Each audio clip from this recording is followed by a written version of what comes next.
Сәлеметсіңдер ме, балалар? Біздің бүгінгі тақырыбымыз жай механизмдер, жылжымалы және жылжымайтын блоктар. Шын мәнінде аты жай механизмдер болып тұрғанмен, бұл механизмдер өте күрделі жұмыстарды атқарады.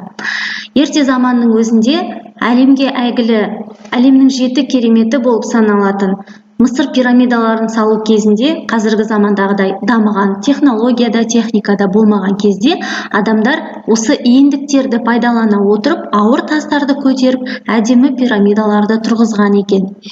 Демек, жай механизмдер ерте заманнан бері қолданылып келе жатыр.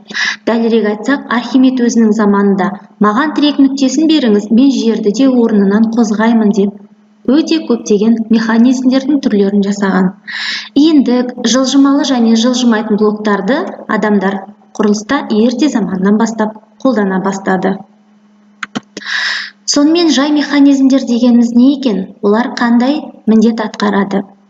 Күшті түрлендіріп, қозғалыс бағытын өзгерту үшін қолданылатын құралдарды жай механизмдер деп атайды екенбіз. Өздерің суреттен көріп отырғандай, ауыр жүкті тік көтергеннің орнына, оны сол биіктікке көлбеу жазықтық бойымен көтерген әлде қайда жеңіл болады. Алайда, күштен ұтыс алғанымызбен бізге көбірек жол жүруге тура келеді. Жай механизмдерді пайдаланып, күштен қанша есе ұтсақ, жолдан сонша есе ұтыламыз. Бұл қағида механиканың алтын ережесі деп аталады.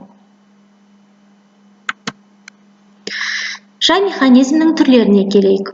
Олар иіндік, блоктар, шығыр, көлбеу жазықтық, сына, бұранда. Міне өздерің күнделікті өмірде көріп жүрген механизмдердің түрлері осындай екен. Енді иіндік дегеніміз не? Соған тоқталайық. Қозғалмайтын тіреудің немесе біліктің төңірегінде айнала алатын кез келген дене иіндік деп аталады. Қайшы, тістеуіктің көптеген түрлері, тіпті күректің өзі иіндік бола алады екен. Иіндіктің айналу осі өтетін О нүктесін тіреу нүктесі деп айтамыз. Айналу білігінен күш векторы орналасқан ең қысқа қашықтық күш иіні деп аталады. Суреттен көріп отырғанымыздай F1 күштің иіні L1, F2 күштің иіні L2. Денеге әрекет ететін күштің өз иініне көбейтіндісі күш моменті деп аталады.